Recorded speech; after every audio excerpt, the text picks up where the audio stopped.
Your father's debt just became your problem." The words were still ringing in Isabella Everhart's ears when she shut the door behind her.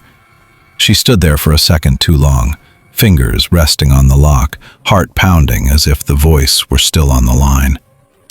The apartment smelled faintly of lemon cleaner and something old, something tired. Reality rushed back in all at once.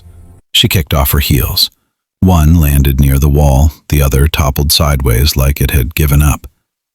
The gala felt unreal now. The chandeliers, the music. Adrian Caldwell's cool, infuriating eyes watching her like she was a puzzle he hadn't decided whether to solve or discard. She reached for her phone again, half hoping the call had been a mistake. Unknown number. 3 missed calls. Her stomach twisted. She tossed her borrowed dress carefully over the back of the chair. It deserved better than the life she was dragging it through, better than this apartment with its peeling paint and rattling pipes. The phone buzzed again. She answered before she could stop herself. "Hello?" Hello? Silence. Then a slow breath, controlled, deliberate. Isabella Everhart. Her spine stiffened. "Who is this?" A man who's tired of being ignored. "I don't know what you're talking about." A soft, "Your father does." Ice slid down her ribs. "I don't know where he is." "That's unfortunate," the man said calmly, "because his obligations didn't disappear when he did." "You have the wrong number." "No," he replied, unbothered. "I don't." The line went dead. Isabella stared at the phone like it might explode. This wasn't new. Her father's mistakes had followed her most of her adult life like a shadow. But this was different. There was no bluster, no bluff, just certainty. She sank onto the couch, pressing her fingers into her temples. "I'm fine," she told herself. "I've survived worse." But her chest felt tight, and sleep, when it finally came near dawn, was thin and restless, filled with half-remembered faces and a voice that never raised itself. Across the city, Adrian Caldwell stood perfectly still in a room built for power. Glass walls, steel lines, a skyline that bent to his will. And yet, none of it could drown out the image burned into his mind. Isabella Everhart standing across from him at the gala, chin lifted, eyes sharp.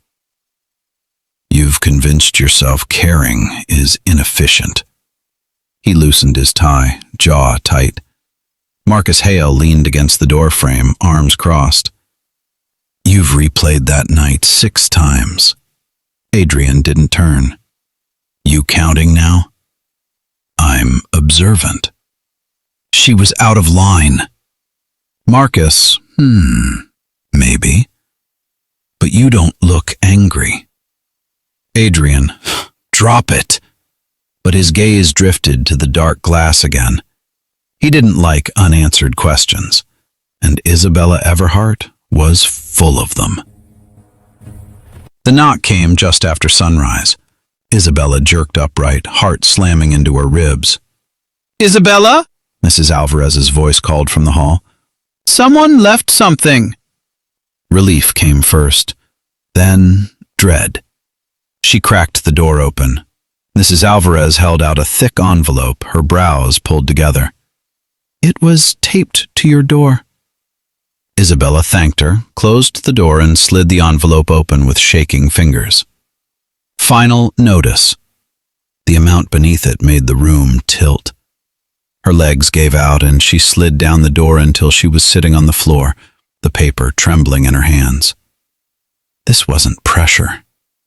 It was a deadline. She wandered the city that afternoon, numb, letting crowds carry her forward, past cafes she couldn't afford, past windows that reflected a woman she barely recognized. Her phone stayed heavy in her hand. She didn't call her father.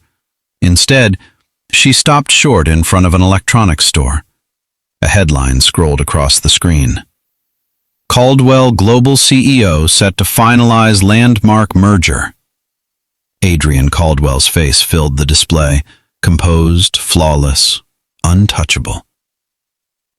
Men like him didn't deal with problems like hers. They created them. Adrian's phone rang as he stepped into an elevator. Caldwell? One of Crane's collectors was spotted near the Lower East Side last night, Marcus said. They weren't there for business. Adrian's shoulders stiffened. Explain. They asked for a woman by name. The doors slid shut. Isabella Everhart. Something cold settled in his chest. He ended the call without another word. The gala hadn't been a coincidence, and the woman who'd challenged him so fearlessly was far closer to danger than she realized.